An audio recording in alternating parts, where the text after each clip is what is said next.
Friends, आज हम पढ़ेंगे एमए फर्स्ट सेमेस्टर इतिहास मॉडर्न हिस्ट्री में हिस्टोग्राफी।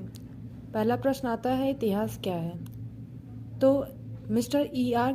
कॉर्न के अनुसार हम लोग पढ़ेंगे, इतिहास अतीत एवं वर्तमान के बीच का अध्ययन संवाद है। J.B. बर्डी ने बताया था, इतिहास साहित्य की शाखा नहीं है, विज्ञान की शाखा है, ना इससे कम और ना इससे ज़्यादा। इतिहास मनुष्य को बुद्धिमान बनाता है, ये फ्रांस बैकर ने बताया था। मनुष्य एक चिंताशील प्राणी है, उसका प्रत्येक कार्य विचारशील होता है, उसके हृदय में हमेशा उत्सुकता विद्यमान रहती है। उसी उत्सुकता और जागृति के फलस्वरूप उसका अध्ययन अतीत की ओर जाता है तथा प्राचीन काल से ही अतीत की घटनाओं और विचारों को इत्यादि को संयोज कर रखने का प्रयास करता है।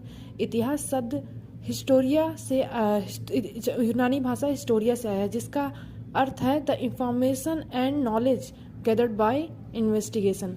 ऐसी जानकारी जो इन्वेस्टिगेशन के द्वारा हमें प्राप्त होती है, उसी को इतिहास कहते हैं। इतिहास हिंदी में इसका शाब्दिक अर्थ होता है ऐसा ही हुआ होगा। मतलब इतिहास तीन शब्दों से मिलकर बना है। इति धन हा धन आस, इसका अर्थ होता है इति मतलब ऐसा, हा मतलब हुआ, आस मतलब निश्चय ही। अर्थात इतिहास शब्द का शाब्दिक अर्थ है कि निश्चित रूप से ऐसा ही हुआ होगा। अब हम पढ़ेंगे इतिहास के पिता कौन थे। इतिहास के पिता हेरोडोटस को कहा जाता है। इन्होंने हिस्टोरिका नामक पुस्तक की रचना की थी। इतिहास अतीत की महत्वपूर्ण घटनाओं की जानकारी देता है। प्राचीन काल से ऐतिहासिक तथ्यों का वृत्तांत समझने का प्रयास किया जाता आ रहा है। तथ्य उन जानकारियों का का अध्ययन कर उसे वाणी देने का कार्य इतिहासकार करते हैं। जब इतिहासकार इस बातों पर बल देने लगे कि अतीत तथ्यों का वृत्तांत नहीं, तथ्यों का मूल्यांकन है, क्योंकि इतिहासकार एक व्यक्ति होता है, वह पूर्वग्रह से मुक्त या युक्त भी हो सकता है। अतएव तथ्यों की वृत्तांत दोषपूर्ण भी हो सकते हैं। ऐसी स्थिति में इतिहास न होकर के एक मिथक या आख्यान बनकर रह जाता है। अब जियाउद्दीन बर्नी, इनको आप लोग अच्छे से जानते होंगे, इन्होंने कहा था कि इतिहास विज्ञान की रानी है।